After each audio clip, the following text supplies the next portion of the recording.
Hi everyone, welcome to the Halftime Club.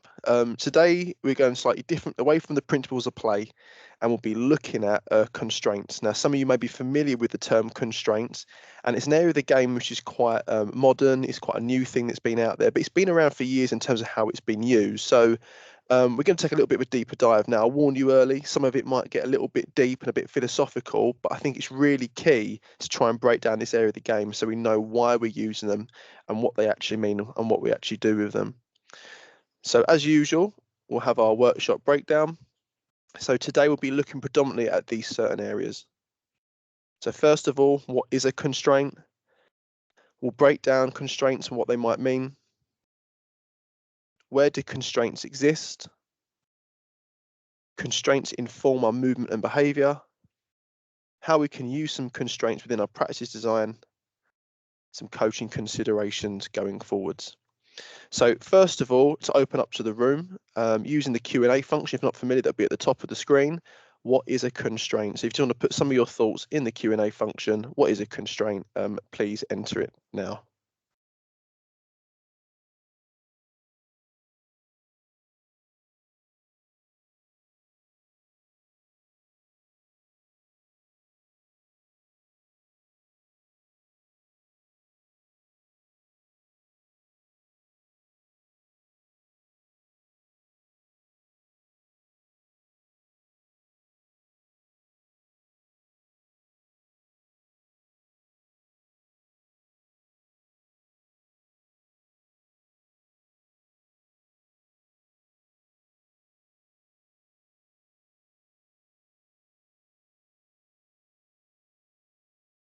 And if you aren't familiar with the term constraint, you can also put that in the chat function as well.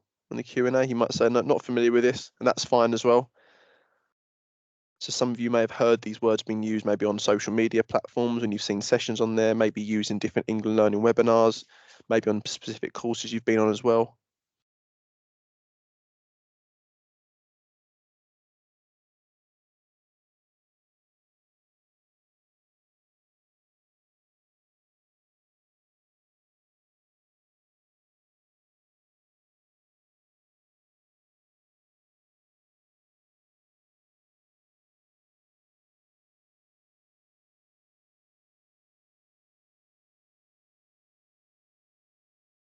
Thanks, Lee. Yep, that's fine. No worries. So Stuart shared, not exactly sure, but is it similar to a restriction? For example, pitch size, width and length, number of touches for a player?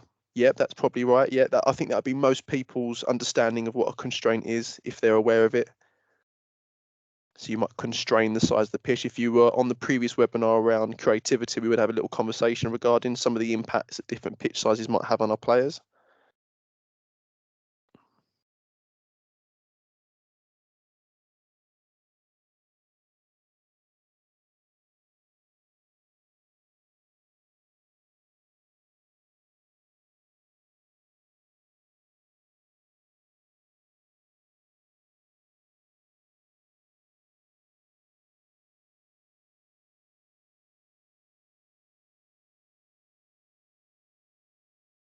All shared limitations of what can be done in sessions, i.e. touches can only score from a cross into the box.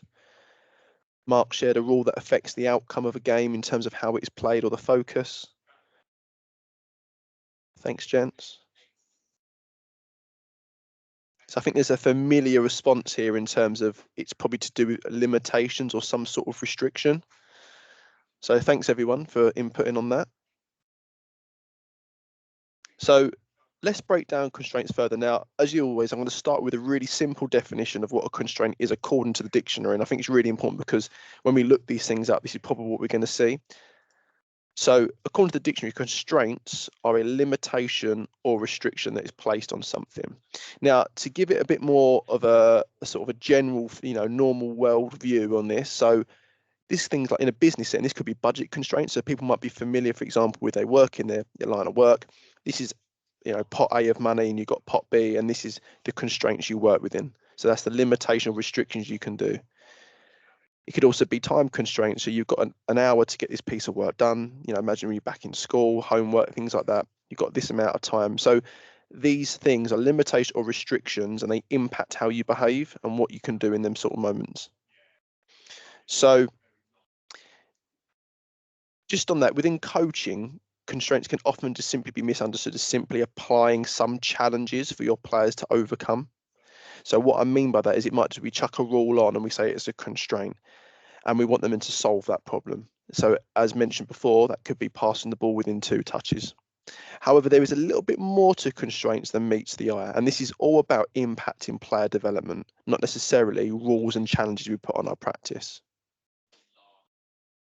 So where do constraints exist?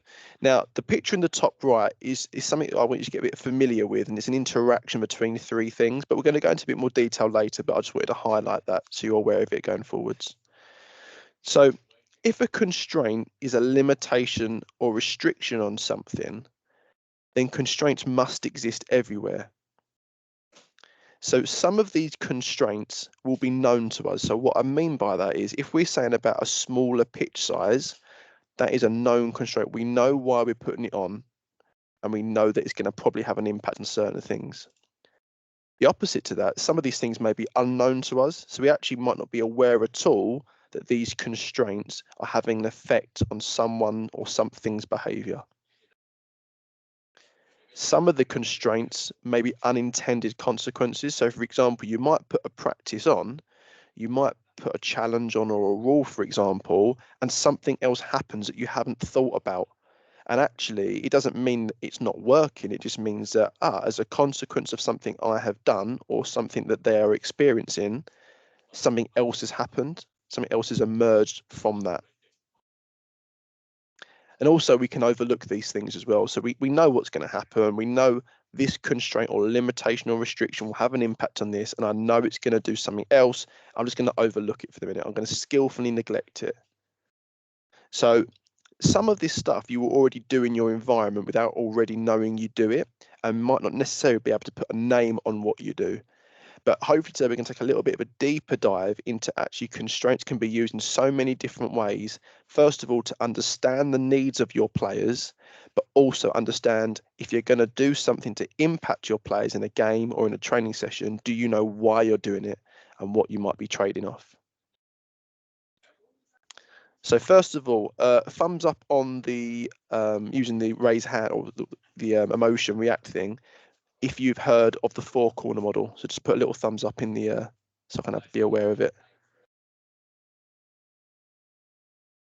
Perfect. So if you're not familiar with it, that's fine as well, and I'll go through it as well. So the 4 corner model is it's an approach that allows us to support the needs of the individual. So this model sort of allows us to break down what players have within them and might be interacting with, and it allows us to go, right, we might want to impact more the psychological area of that player, or the physical side of that player, or the technical tactical side, or the social. Now from a football perspective, the technical tactical side is the bit we speak about probably the most, but actually a lot of us are probably psychologists, but informally in the setting we work at. So we're going to be helping people with their emotions constantly, the feeling of confidence, the feeling of peer pressure, how they interact with their teammates. So again, a lot of this stuff you already do, but you might not be formally aware you're doing it.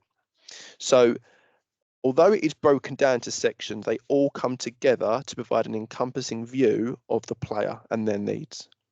So before we pose some questions to the group, I just want to highlight one of these areas in more detail. We're going to look at the physical corner in a bit more detail and how it might impact our understanding and application of a constraint.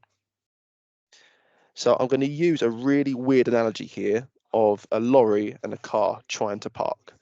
So hopefully in this short animation, it will help to highlight the impact that constraints at the individual level, so think about the technical, tactical, physical, social and psychological, can have on the opportunities available for that player to interact with on the pitch. So I'm driving my lorry and I've decided I need to park it. Now, obviously in this position, you'd say, well, that lorry's bigger than the gap, but we're going to try and park it in that space, and it's not possible. Okay, so the size of the lorry and the size of the gap available to park in will have an impact on the ability for that driver to park. Vice versa, if I drive my car and I decide to reverse in and some unbelievable parallel parking, which I probably wasn't very good at on my driving test, I can now fit in the gap. So the size of the car and the size of the gap are now a lot more relatable and relevant, and now I can then change the behavior or change the way I move to fit in that space. So that's definitely worked. So if we go back to this image around the player constraints and we speak about the four corner model, the size of an individual, similar to the lorry or the car, will have an impact on what opportunities them players may look to exploit in the game. So if a player is taller, they're more likely to be able to head the ball. And we think of another sport like basketball. If someone is tall, they probably have lots of opportunities to practice dunking the ball into the hoop. If they're smaller, they're probably going to have to practice being better at shooting from distance. Now, going into the future, if that taller player only ever gets to practice dunking it, they're going to be really good at that, but they might not have to have the same level of experience as the smaller player who had lots of opportunities to practice shooting from range. So it's really important that we recognize that the individual constraints or limitations of their size, of their physicality, will impact what techniques they practice, and we have to be aware of that. So physical characteristics are themselves a constraint. So before this, we thought was constraints are things, restrictions we put onto a practice, and that's only one way of looking at it. But we can also look at the individual player and go, their size, their speed, their ability to twist and turn and coordinate. If they may have a physical impairment, for example, such as being colorblind or coordination impairments, this will impact how a player interacts on the pitch. So bring this back to the room. I would like a few of you just to pick one or two of the corners. So you might decide to pick technical or tactical. And I want you just to consider some of the characteristics that may constrain an individual. So it could be social, it could be psychological. Think of some things that you've seen in your environment that has an impact on the behavior of a player or how they play the game. And I'm aware this is quite a broad question, but I want to start taking a little bit of a deeper dive into individual needs of players. So use the Q&A function.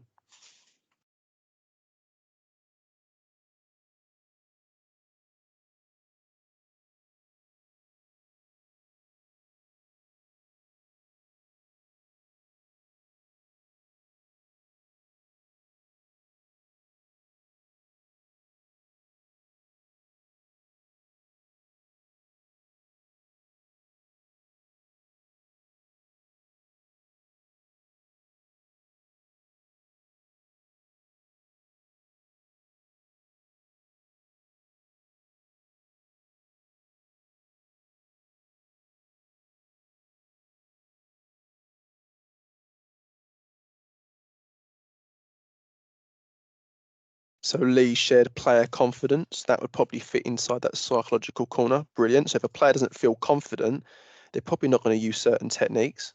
So that confidence constrains their ability to use techniques. Mark shared physical, can only use a certain foot. Yeah, brilliant. So if I'm a left-footed player, then I'm probably going to likely go down the left-hand side of the pitch more.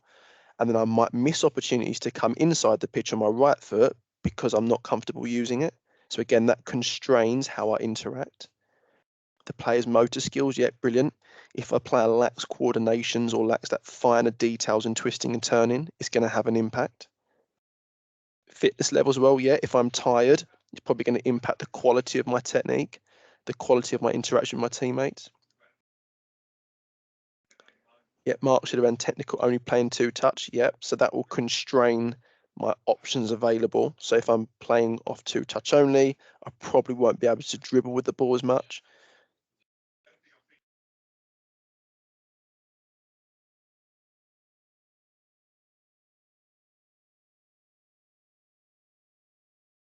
Stuart said about social, a new player to the team or squad. Yep, so that again, if it's everyone's new and I'm not familiar with the people I'm interacting with, that could impact how I act and what I do. Yep, the learning ability of a player as well. Yeah, brilliant. They might need it delivered in a certain way. Yeah, Simon, yeah, new group socially. Yeah, brilliant. I don't know the names of other players. Yeah, and again, so all this stuff we do already, but we're just trying to break it down a bit more and put a bit more of a name on it, a bit more detail on it. So when you have a new player come in, you know, how do we support them to interact with the group better so they don't feel constrained by that? Psychological, players' personalities affect their effort and attitude to training. Yep, compared to games. Yep, brilliant. So, for example, on that, if we're in training, we're doing something which the club or the staff or the coaches value, but the player's not interacting well or applying their effort, then it's probably going to have an impact on the execution and quality of that practice. We spoke about falling back on the technicals they're most comfortable with, 100%. And again, we see this with players, like I said, they're more dominated on one foot, or they like to stay on the ball, or they like to share the ball more.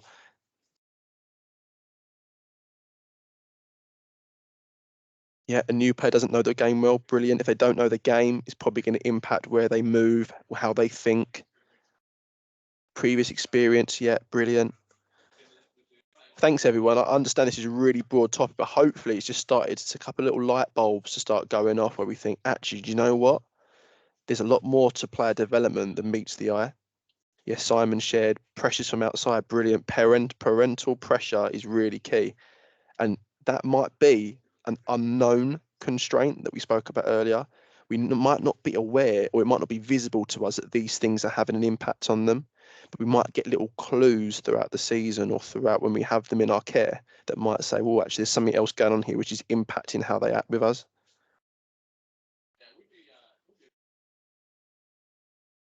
Different abilities in the team, yeah. So, for example, and we've all had this, we've had players that are more capable not share the ball to players that are less capable. Now, that then means from a dynamic between two people, that person who is less capable is now not going to get as many touches of the ball, and it's constraining their development. So, how do we ensure what we do then brings them back into a position where they're getting lots of opportunity to practice in a safe environment, safe to practice, safe to explore? Right, thanks everyone. So, we're going to move on.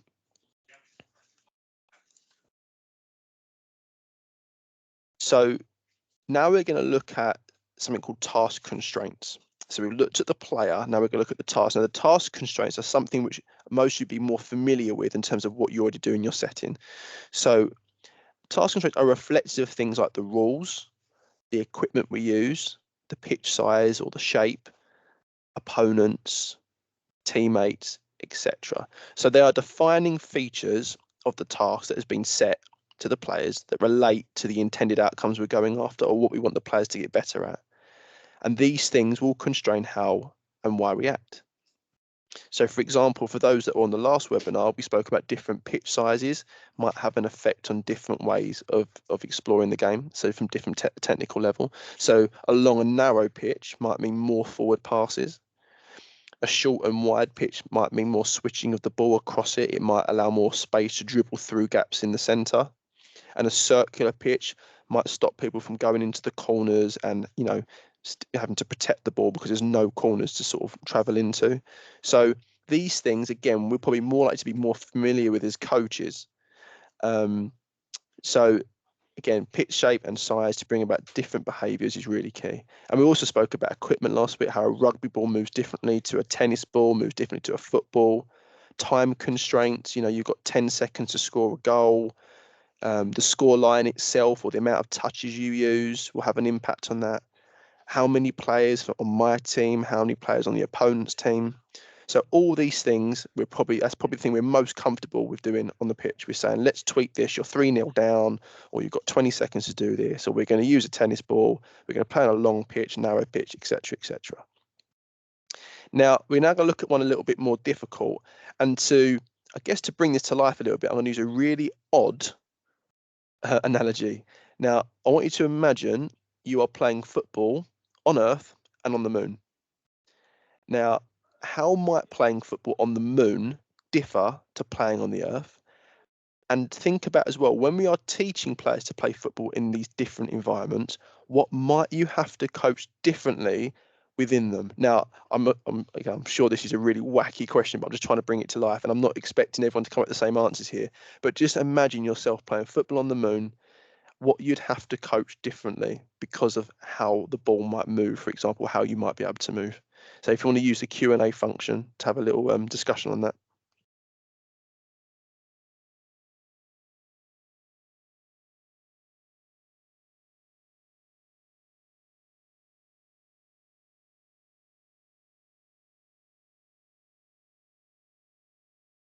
So remember, to help your thinking, just think, what would I actually need to coach differently if I was playing football on the moon?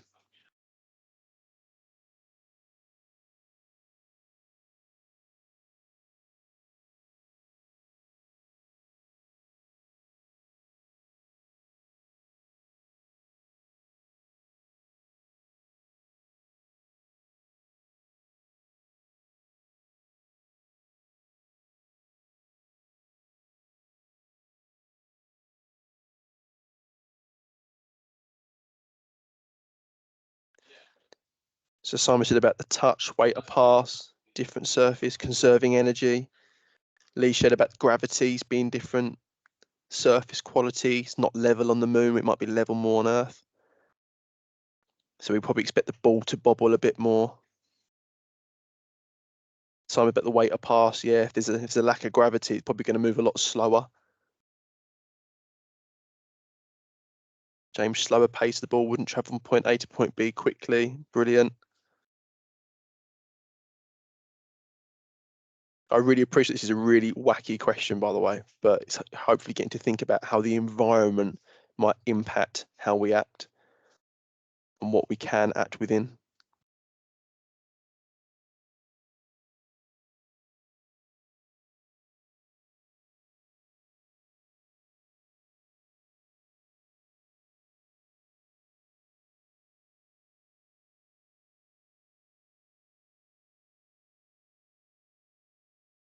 Got first touch ball control, 100% is probably going to come in slower.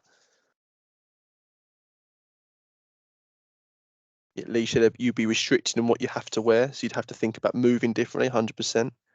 Might not be as much room in that space suit compared to, I know I've got a person in a suit in an office building here. The same principle applies.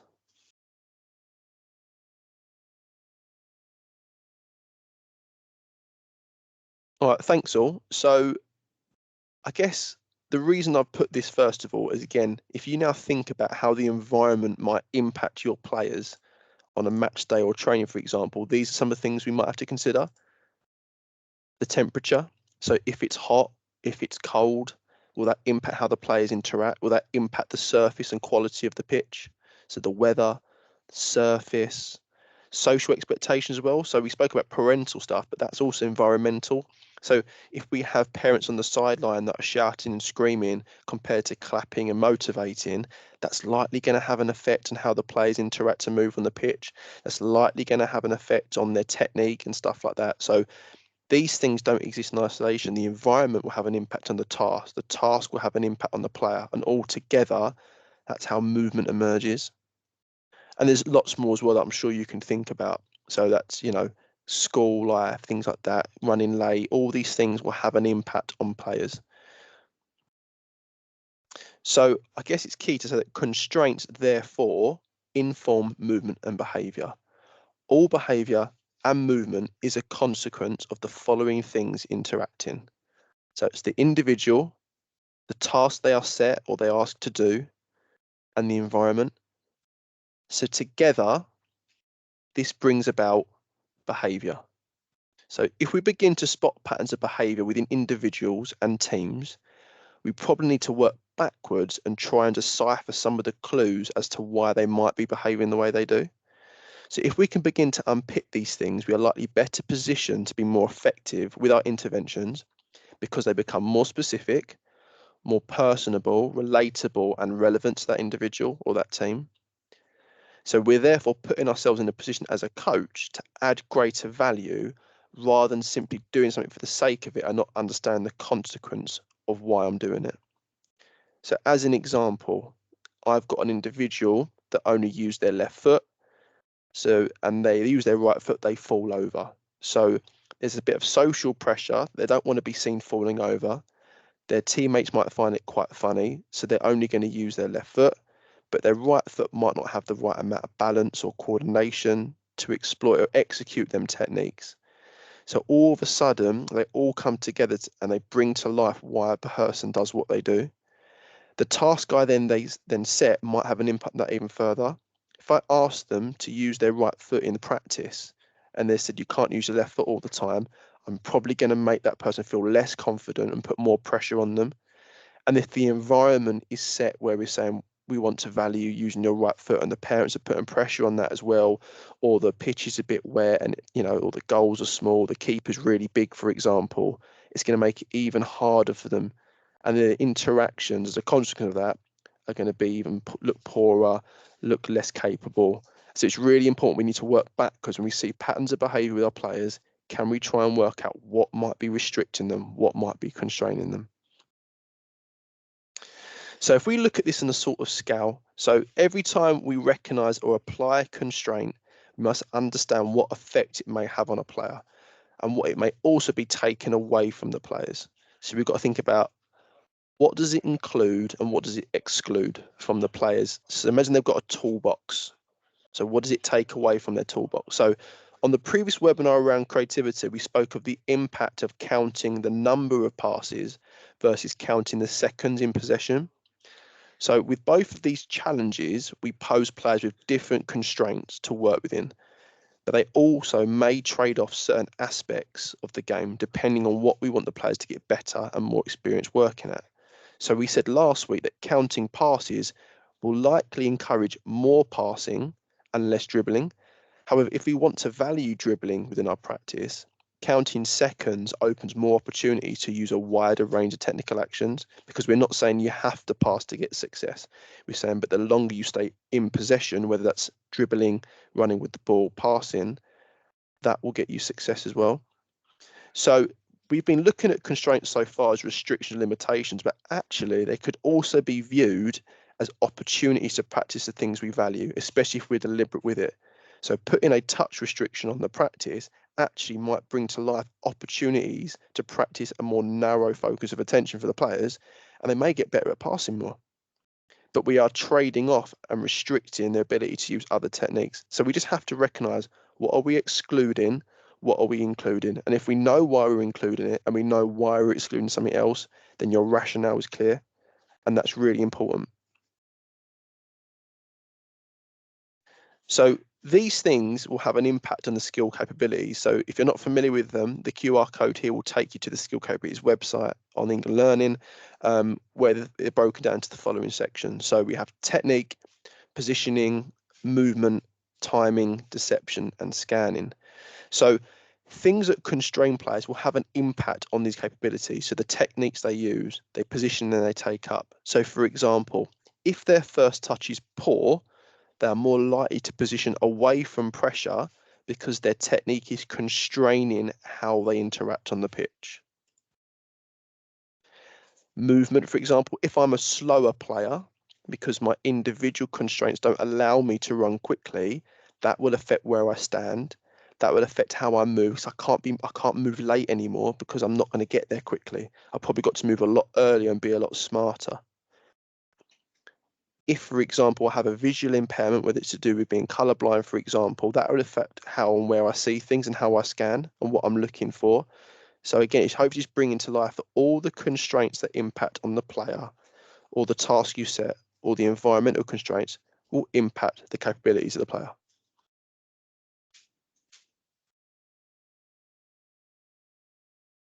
So how can we use some simple demands within practice design to bring to life a certain aspects of the game? So these are things that you can go out and put more into practice. So the stuff we spoke about earlier is things we need to think about and consider, and from that we build our practices. So I want to encourage my players to travel with the ball more. So this is my brief. What are some of the constraints that I can apply to encourage that? And I want you to think about it from this point of view first. So can we try and relate the constraint we pose them to a particular task or situation? We might restrict, we might limit them or certain things to afford them opportunities to practice more of what we want. Or we might find ways to reward or incentivize the behaviors that we value. So as an example, this is what I've done. This is just a way of looking at it. So I might pose to players, can we break forwards with our first touch?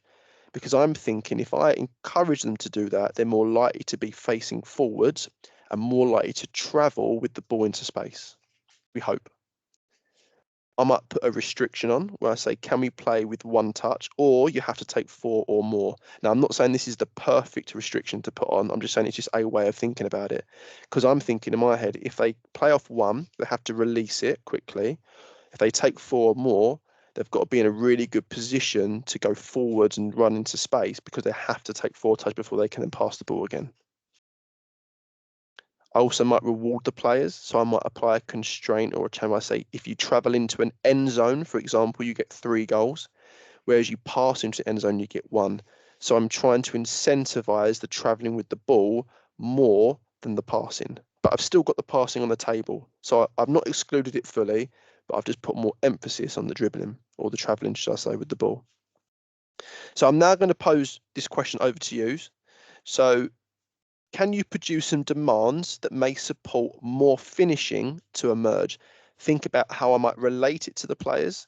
Think about what I might restrict to encourage more of that finishing, or what I might reward the players with to encourage more finishing. So use the Q&A function, and this hopefully we get lots of different ideas. It'd be really good to, if you're not looking at the Q&A function, have a little look at other people's ideas regarding this.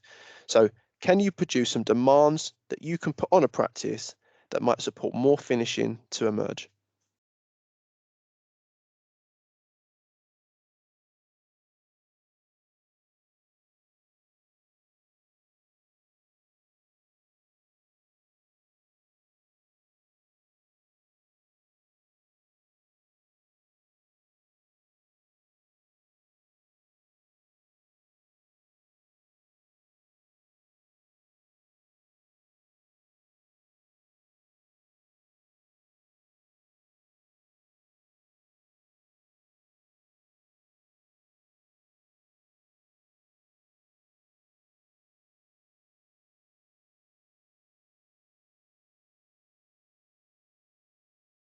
So Mark shared having a scoring system. So a 1 touch finish equals 5 goals, 2 touch finish equals 3, 3 touch more equals 1. So on that, you're incentivizing the first time finish, but you're not taking away the option of the other ones, because not every finish has to be first time. It's actually really important, this as well, that there's a lot of data now that some of you might be familiar with that says most finishes occur within 1 or 2 touches. I think it's really important if we're in the environment of developing players that we have to be able to support them in finishing in a variety of ways. At the highest level, it might be 1 and 2 touch, but they also might have the ability to strike the ball from outside the box. They might have the ability to dribble with the ball into the box to finish. So it's really important we provide them with experiences of everything. Don't take everything away too early just because maybe the adult game has a certain way or a certain look to it at the moment in time. So just something to consider. So we've got 1 touch finishes. Let's remember, so based on what I said, just make sure there's another option available. So James said, create an unopposed area that allows a player to receive the ball but can only finish within 2 touches. Yeah, so that might be really important for a player as well that might struggle with other aspects of their game. You give them that little safe space to work at getting the ball out their feet and finishing.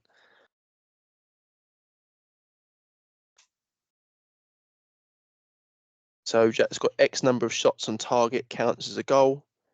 Playing with no keepers to encourage more shots, brilliant. Just think about as well, if we want to impact the quality of finishing, a keeper might be important. If we want to impact the number of shots, like we spoke about, more finishing to emerge, then they're taking a keeper out. We might put cones in to finish in certain areas of it. Simon's got only finish from a cross setback. Weaker foot headed finish equals double points. Again, so you're not taking away them scoring normally, but you're just encouraging and incentivizing other actions. Yep, first or second touch within the end zone has to be a shot. Yep, so that encourages good positioning. If you don't position well enough early enough, you won't be able to do that first or second time. Yep, using bingo, have to complete different types of finishes to complete a line or the whole card. Yep, brilliant. That's a good way of rewarding, but also restricting and narrowing their focus and relating it to the game. Finishes outside the box are worth double. Yet, so if you want to work at finishing from distance, again, reward that and find a way of incentivizing it. All keepers are not allowed to save with their legs. Interesting. So that probably has an impact on the goalkeepers as well in terms of how they can they claim the ball from shots. Also, it's it might give them a little bit more success. example, make tips relatable to their match, yeah. Restrict the pitch size to increase spatial awareness, yeah.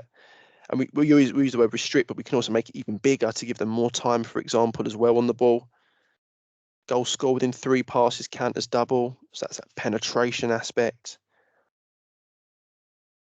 So hopefully there's so many ways that we can, constrain practices. And this is the stuff this is the meat and bone stuff you'll put into your practice on the grass. But it comes from an understanding of the constraints that are impacting the individual, first of all. And once we understand what they may look like, we can then design practices to support that. And we have to be considerate of that some of the challenges, restrictions, limitations that we put on players may make them feel worse. It may make them feel more confident, may make them feel better. So again, when you put something on, what are you including? What are you excluding? Do you know what you're excluding? Is it unknown to you? Is it something else that's unintentionally just happened because of that? Or have you completely overlooked it and gone, yeah, I'm aware of that, but I'm going to park that today. I know that's a consequence of it.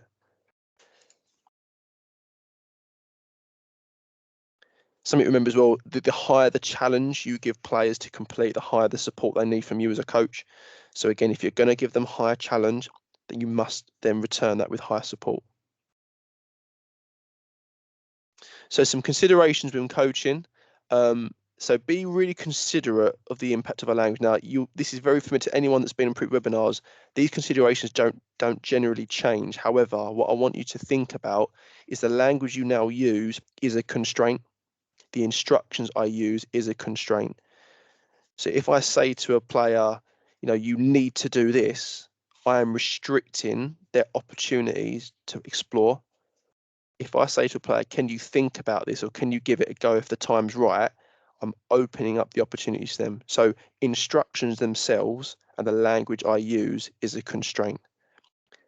As another example, if I say, can you make sure the ball can see your feet before I pass it, I might be taking away the option of playing the ball into space in front of people, because the language I use, even though the intentions are good behind it, because I want people to make angles or make a lane to pass into, actually, I could be constraining the techniques they get to use. So language and instruction is something that shouldn't be ignored, and the impact it might have. The role of the goalkeeper as well, really important. So I know someone mentioned it as some of the challenges you may put. So you may impact someone else to impact the finishing, for example. And the goalkeeper is the only person on the pitch that has a different way they can interact with other people. So it's really important we think about constraints, think about what the goalkeeper might need as well. So for example, it could be that if you catch the ball and distribute the ball, we're going to reward you for that. If you always parry it and it goes for a rebound, we might have a different reward or different restriction on that. We may decide that a goalkeeper is lacking confidence and make the goal smaller for them to play within, not because that's what they're going to play on a match day, but it's probably going to increase the success they get, and it might make them feel more confident. Once we get that confidence up, we can begin to increase the size of the goal again. So again, the constraints of the task, the equipment you use, can impact the individual constraints, which then hopefully might then bring to life the player's needs more. So let players explore, guide their attention to recognizing the key details. Now, if you're going to put a challenge on a player, don't just put it on and then forget about it. So what I mean by that, don't put a 2-touch restriction on or a reward 3 goals and just think it's going to run itself. Make sure you're observing them things, and you might have to nudge players towards that. So it's not just go, yeah, whatever, put it on and walk away. You're putting it on so you can see how the players interact with that rule. And then you need to be able to observe it and then go in and intervene if necessary. Provide encouragement. You never truly know what they've seen. So again, going back to the individual constraints, it would be great and it would be a lovely superpower if we could go into the brain of a person we're coaching or into the eyesight and see exactly what they've seen. But again, there may be some reasons why they're not doing certain things. It might be because they know they can't win that foot race, for example. They know they're not quick enough to get through. They know they're not tidy enough to do something in their moments. So always encourage them, especially if you ask them to do something they're not used to doing, because it will take a while. So it's a step-by-step process. So you never truly know what they've seen or why they think what they do, but always provide encouragement. And I think hopefully from this, and I encourage you to put some feedback on this, we're coming to the end soon. in terms of how this was explained and did it make sense, I think it's really key, because you hopefully now going to go away and try these things out, and you might have a different look of some of your players now, where you say, oh, I've noticed this, and maybe I need to think about this a little bit more, and that might be why that's impacting that. So have fun trying these things out of a coach, because you're not going to get everything right, but to get better, we have to give it a go and then learn from it.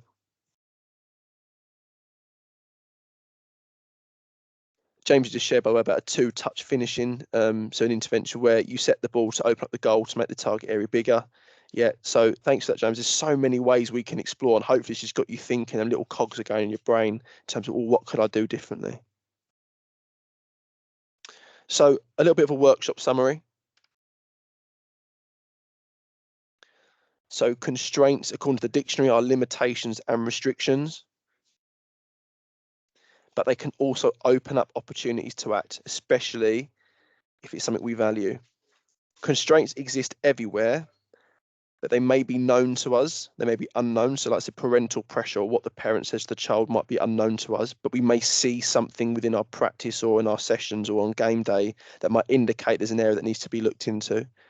There may be unintended consequences of what I do and how I act, or what I set the players up to, in terms of their task, or we might deliberately overlook them.